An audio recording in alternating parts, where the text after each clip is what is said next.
Assalamualaikum warahmatullahi wabarakatuh. Saya Tejohar Abdullah. Di video ini saya akan menjelaskan tentang narkotika, psikotropika, dan zat adiktif atau yang sering dikenal dengan sebutan nafza. Nafza adalah bahan yang apabila dimasukkan atau dikonsumsi dapat menyebabkan gangguan kesehatan fisik, psikis, dan fungsi sosial. Dikarenakan terjadi kebiasaan menggunakannya sehingga menjadikan seseorang ketagihan dan ketergantungan. Selanjutnya, menurut Undang-Undang Republik Indonesia Nomor 22 Tahun 1997 tentang narkotika. Narkotika adalah zat atau obat yang berasal dari tanaman atau bukan tanaman, baik itu sintesis maupun semi sintesis, yang dapat menyebabkan penurunan kesadaran, hilangnya rasa nyeri, dan menyebabkan ketergantungan.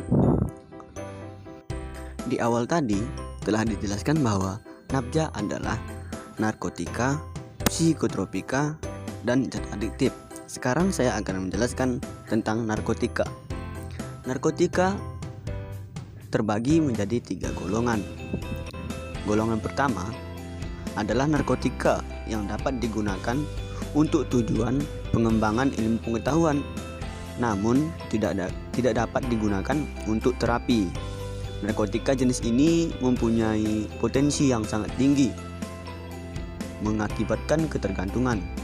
Contohnya berupa heroin, kokain, dan ganja.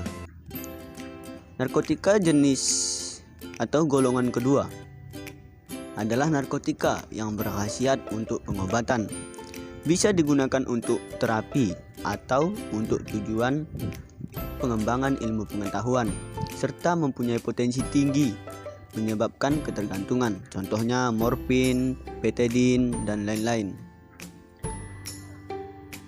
Selanjutnya adalah golongan ketiga. Golongan ini adalah narkotika yang berkhasiat dalam pengobatan, yang banyak digunakan dalam terapi atau untuk tujuan pengembangan ilmu pengetahuan, serta mempunyai potensi yang ringan menyebabkan ketergantungan. Contohnya adalah kodein. Selanjutnya adalah psikotropika. Psikotropika ini terbagi menjadi 4 golongan. Golongan 1 adalah psikotropika yang hanya digunakan untuk tujuan pengembangan ilmu pengetahuan dan tidak digunakan untuk terapi, tetapi mempunyai potensi yang sangat kuat dalam mengakibatkan sindroma ketergantungan. Contohnya adalah MDMA, ekstasi, LSD, dan ST. Golongan kedua adalah psikotropika yang berkhasiat untuk pengobatan dan dapat digunakan untuk terapi dan untuk tujuan pengembangan ilmu pengetahuan, serta mempunyai potensi kuat dalam menimbulkan ketergantungan. Contohnya yaitu amfetamin, pensiklidin, sekobarbital, dan ritalin.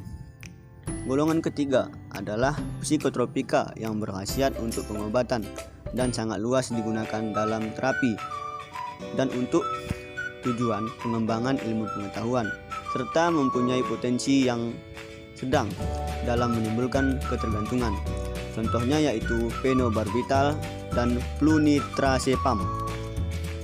Golongan keempat adalah psikotropika yang mempunyai khasiat pengobatan dan sangat luas digunakan dalam terapi dan untuk tujuan pengembangan ilmu pengetahuan.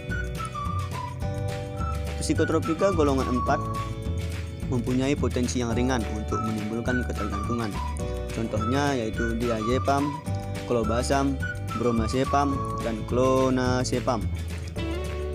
Selanjutnya yaitu zat adiktif.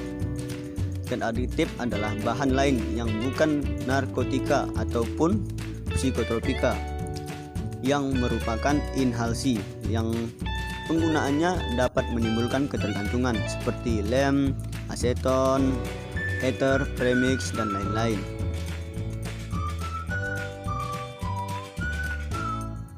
Selanjutnya saya akan menjelaskan tentang penyalahgunaan nafza. Penyalahgunaan nafza sudah sering terjadi. Ada beberapa faktor penyebab penyalahgunaan nafza, antara lain faktor individu. Kebanyakan penyalahgunaan nabja dimulai atau terdapat pada masa remaja, sebab remaja sedang mengalami pertumbuhan biologik, psikologik maupun sosial yang pesat. Faktor individu ini biasanya diawali dengan rasa ingin tahu, mencoba-coba, dan tapi pada akhirnya ketergantungan. Selanjutnya yaitu faktor lingkungan. Faktor ini meliputi faktor keluarga dan lingkungan pergaulan baik di sekitar rumah, sekolah, teman sebaya maupun masyarakat. Sudah dijelaskan tentang faktor lingkungan yang menyebabkan penyalahgunaan nabja, antaranya lingkungan keluarga. Di lingkungan keluarga, penyalahgunaan nabja biasanya disebabkan oleh komunikasi orang tua dan anak kurang baik, hubungan dalam keluarga yang kurang baik, broken home, orang tua sibuk atau tidak adu terhadap kehidupan anak, orang tua serba melarang, orang tua serba membolehkan, kurangnya kehidupan beragama atau menjalankan ibadah dalam keluarga, dan orang tua atau anggota keluarga yang menjadi pengguna nabja atau menjadi penyalahgunaan nabja. Lingkungan sekolah. Biasanya penyalahgunaan nabja di lingkungan sekolah disebabkan oleh sekolah yang kurang disiplin, sekolah yang terletak di dekat tempat hiburan dan penjualan nabja, sekolah yang kurang memberi kesempatan kepada siswa untuk mengembangkan diri secara kreatif dan positif, kemudian adanya murid pengguna nabja. Lingkungan pergaulan. Biasanya penyalahgunaan nabja di lingkungan pergaulan disebabkan oleh berteman dengan pengguna nabja, tekanan atau ancaman teman kelompok atau pengedar narkoba. Terakhir yaitu lingkungan masyarakat atau sosial. Penyalahgunaan nabja di lingkungan masyarakat atau sosial biasanya disebabkan oleh lemahnya penegak hukum, situasi politik, sosial, dan ekonomi yang kurang mendukung.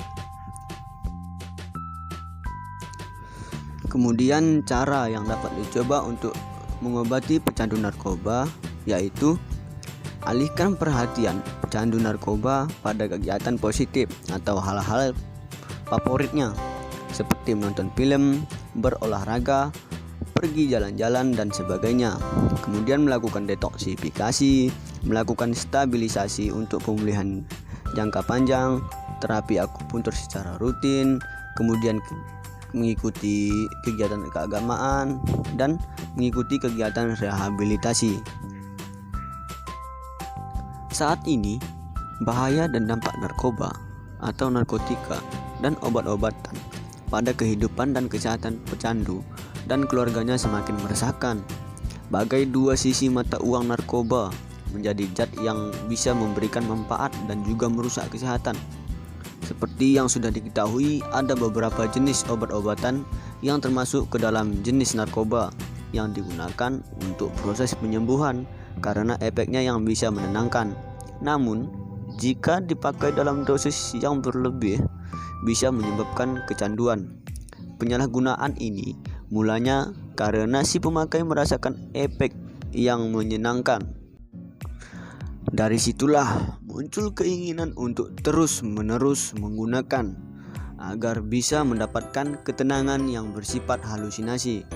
Meski dampak narkoba sudah diketahui oleh banyak orang, tetapi tetap saja tidak mengurangi jumlah pemakainya. Bahaya narkoba hingga menjadi kecanduan memang bisa dapat disembuhkan, namun akan lebih baik jika berhenti menggunakannya sesegera mungkin atau tidak memakainya sama sekali. Peredaran dan dampak narkoba saat ini sangat meresahkan. Mudahnya mendapat bahan pangan tersebut membuat penggunaannya semakin meningkat. Tak kenal jenis kelamin dan usia, semua orang beresiko mengalami kecanduan jika sudah mencicipi zat berbahaya ini. Meski ada beberapa jenis yang diperbolehkan dipakai untuk keperluan pengobatan, namun tetap saja harus mendapatkan pengawasan ketat dari dokter. Ada banyak bahaya narkoba bagi tubuh dan kesehatan. Di antaranya adalah dehidrasi, halusinasi, menurunnya tingkat kesadaran, kematian, dan gangguan kualitas hidup. Mungkin cukup sampai di sini saja apa yang dapat saya sampaikan. Semoga bermanfaat. Dan satu kata adalah katakan tidak terhadap narkoba. Wassalamualaikum warahmatullahi wabarakatuh.